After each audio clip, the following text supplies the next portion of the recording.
अब इसे दबाव कहें या फिर मौके की नजाकत, लेकिन नीट यूजी परीक्षा में हुई धांधली को लेकर देश भर में हो रहे विरोध प्रदर्शन के बीच मोदी सरकार ने बड़ा फैसला लिया है। केंद्र सरकार ने लोक परीक्षा कानून 2024 को लागू करने की अधिसूचना जारी कर दी है।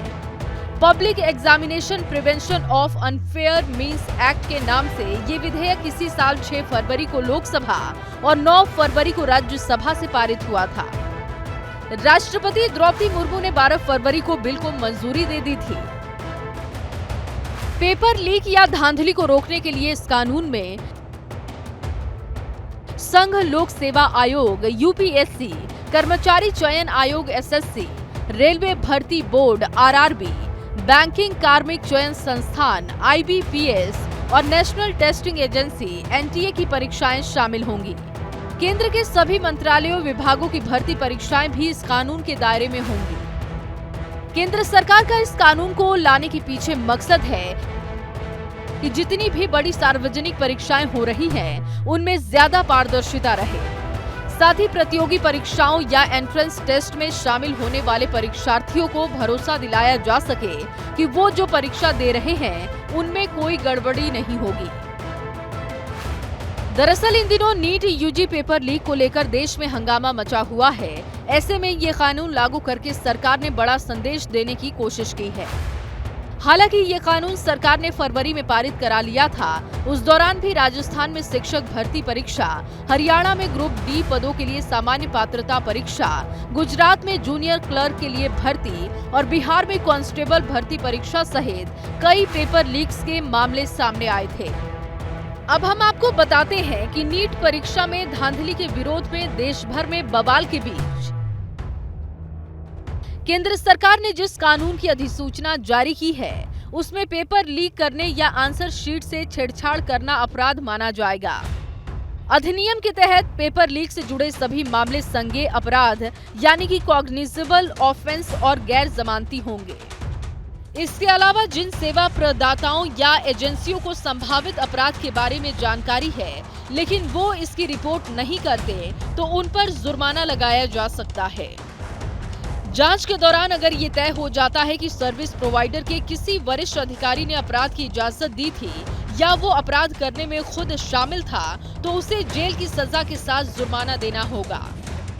अगर कोई परीक्षा अथॉरिटी या सर्विस प्रोवाइडर कोई संगठित अपराध करता है, तो उसे जेल की सजा होगी। नीट और यूजीसी नेट परीक्षा में गड़बड़ी की शिकायतों के बीच केंद्र ने जो अधिसूचना जारी की है, उसके मुताबिक पेपर लीक करना या आंसर शीट के साथ छेड़छाड़ करने पर कम से कम 3 साल की जेल की सजा मिलेगी। इसे 10 लाख रुपए तक के जुर्माने के साथ जेल की सजा 5 साल तक के लिए बढ़ाई जा सकती है। परीक्षा से जुड़ी गड़बड़ी में किसी सरकारी अधिकारी के शामिल पाए जाने पर उसे कम से कम 3 साल की सजा मिलेगी। ये 10 साल तक बढ़ सकती है। इसके अलावा 1 करोड़ रुपए का जुर्माना भी हो सकता है। अब ये जानना भी जरूरी है कि किन गड़बड़ी या धांधली को इस कानून के तहत अपराध माना जाएगा।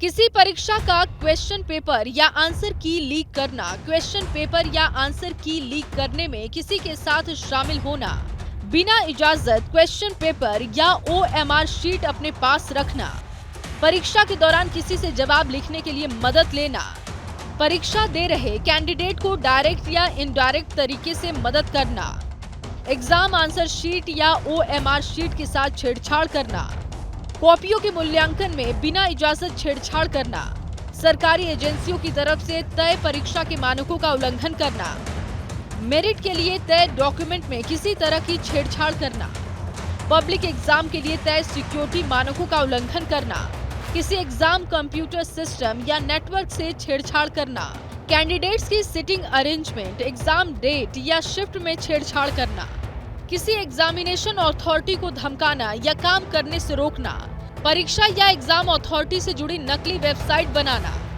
नकली एडमिट कार्ड जारी करना या नकली एग्जाम कराना। अब सवाल ये उठता है कि जिस कानून को फरवरी में राष्ट्रपति से मंजूरी मिल गई थी, उसे आज क्यों लागू करने की अधिसूचना जारी की गई। दरअसल नेशनल टेस्टिंग एजेंसी नीट जैसी राष्ट्रीय स्तर की 15 भर्ती परीक्षाएं कराती है। हालांकि नीट में गड़बड़ी को लेकर विवाद के बाद से पिछले 9 दिनों में एजेंसी को यूजीसी नेट सहित 3 बड़ी परीक्षाएं रद्द या स्थगित करनी पड़ी है। नेशनल कॉमन एंट्रेंस टेस्ट परीक्षा 12 जून को हुई थी, जिसे उसी दिन रद्द कर दिया गया था। इसमें 29,000 छात्रों ने ऑनलाइन मोड में परीक्षा दी थी। परीक्षा रद्द करने की वजह बताई गई कि 1.5 घंटे तक छात्र लॉगिन नहीं कर पाए थे, लिहाजा एनटीए ने तकनीकी गड़बड़ी बताकर परीक्षा रद्द कर दी थी। अब तक नई तारीखों का ऐलान नहीं हो सका है। इसके बाद यूजीसी नेट की परीक्षा 18 जून को हुई थी, जिसे अगले दिन यानी कि 19 जून को रद्द कर दिया गया था।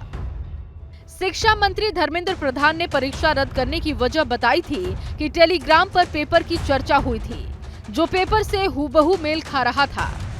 अधिसूचना जारी करने से कुछ ही देर पहले CSIR यूजीसी नेट को भी रद्द कर दिया गया। ये परीक्षा 25 जून को होनी थी। एनटीए ने अपरिहार्य परिस्थितियां और लॉजिस्टिक दिक्कतें बताकर परीक्षा रद्द करने का फैसला लिया है। सरकार ने प्रतियोगी परीक्षाओं और एंट्रेंस टेस्ट से लगातार हो रही धांधली को रोकने के लिए कानून तो लागू कर दिया है, लेकिन नीट में जिस धांधली के खिलाफ पूरा देश विरोध की आग में जल रहा है, उस पर ये कानून कितना असरदार होगा, ये देखना अहम होगा। क्योंकि नीट के अभ्यर्थी हर हाल में परीक्षा रद्द कर दोबारा कराने की मांग पर अड़े हुए हैं। Bureau report, ABP news.